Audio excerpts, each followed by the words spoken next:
Hey, Foolish fans, thanks for stopping by the Fool Show. Of course, I am the Fool. Welcome to Michigan versus Maryland preview show. Now, I kind of came into this week thinking one way, and then after doing some research, reading through various articles and such, I'm a little bit more worried about Maryland.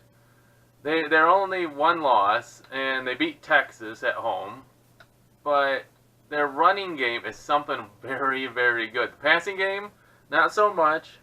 Their quarterback Hill, only 55% passing, only 3 touchdowns and 1 interception based on, this is on ESPN, so if it's a wrong stat, go yell at ESPN for this. So they are not a passing team. What they are is a running team. And if you saw the way Northwestern used our over-aggressive rushers, right?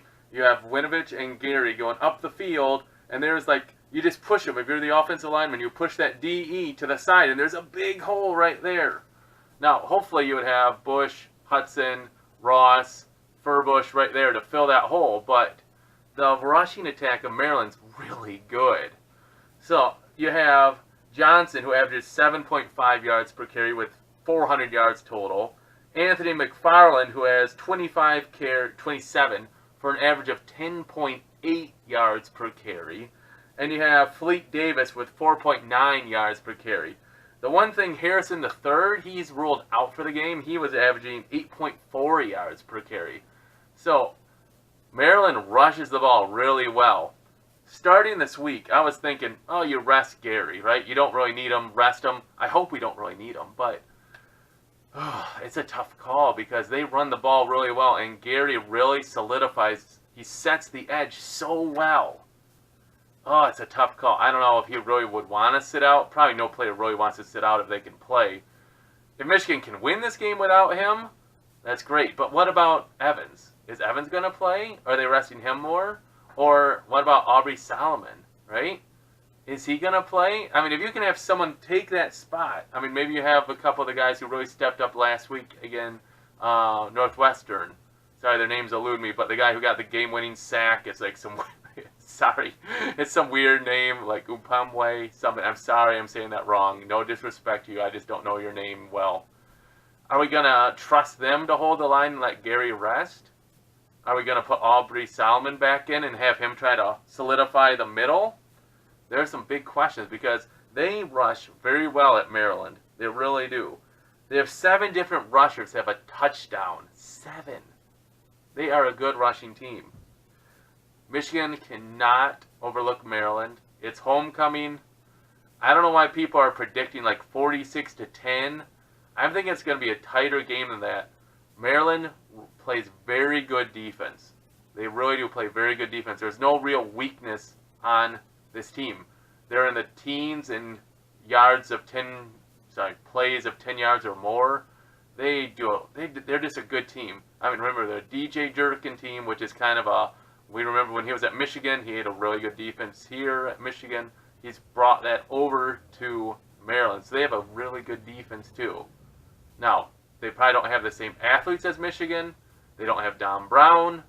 So they might not make as many adjustments. Their current head coach is the offensive coordinator. So maybe we can take advantage of that as we go along. So don't take them lightly. The big question, which Michigan team's going to show up? Is it the team at Northwestern where you went 3 and out, and you're down 14-0?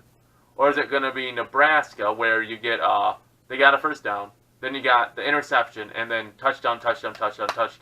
Michigan just overwhelmed them. Early downs is going to be the key.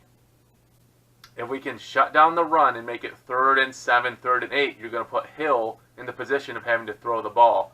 And there, I like my chances of getting pressure on him, just like Michigan did last week against Northwestern.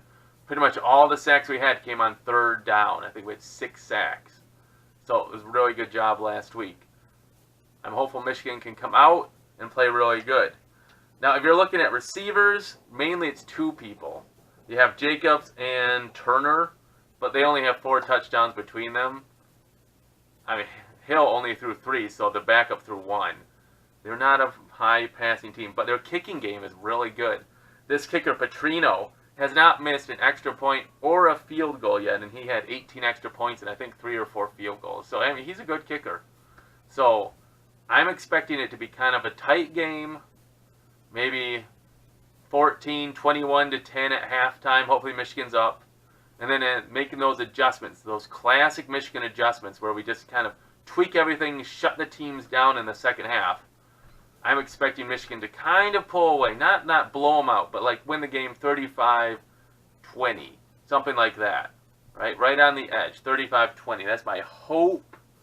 I could easily see it being like 28-17, only an 11-point win. I'm just hopeful that Michigan doesn't look past them. They should have had a really good week of practice. I was really encouraged how Shea Patterson really stepped up in the fourth quarter. He led Michigan on 2 touchdown drives. When the play broke down, he scrambled with his feet very well. Michigan even overcame that horrible Higdon holding call. Ugh. Yeah. So, looking ahead, there's 3 things I'm concerned about. 1, what's the weather going to be like? Here in Michigan, we're going to have, it sounds like a pretty rainy day and thunderstorms. Last time I looked at the weather.com, Ann Arbor was supposed to have thunderstorms in the evening. So hopefully the Lightning will stay away, but it's probably going to be a rainy day, ball security, win the turnover battle. Michigan doesn't seem to get a lot of turnovers. It's good that we don't seem to turn the ball over too much either. Ball security. I'm surprised Michigan doesn't get more fumbles. Anyways, ball security, weather. The third one, what are you going to do with those injured Wolverines? Are you going to rest Gary again? Should he? Can he play? Should you rest him? Get ready for Wisconsin the following week? What about Evans? He's been out 2 straight weeks. You're going to play him now? And then is Aubrey Salmon going to be cleared to play? Because I think he would be great against this rushing attack. So, what do you think Michigan's going to do against Maryland? Do you think it's going to be a tight game? Do you think Michigan's going to be able to shut down the run of the Terrapins? Or do you think it's going to be, a tight game where they're just able to run the ball on us? I don't know. Hey, let me know what your thoughts are. Give the comments below. Hopefully we'll be enjoying a Michigan victory on Saturday night.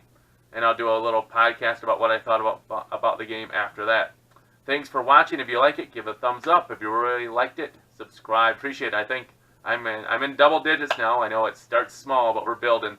Thanks for subscribing, and I hope you enjoy it and keep watching. As always, go blue!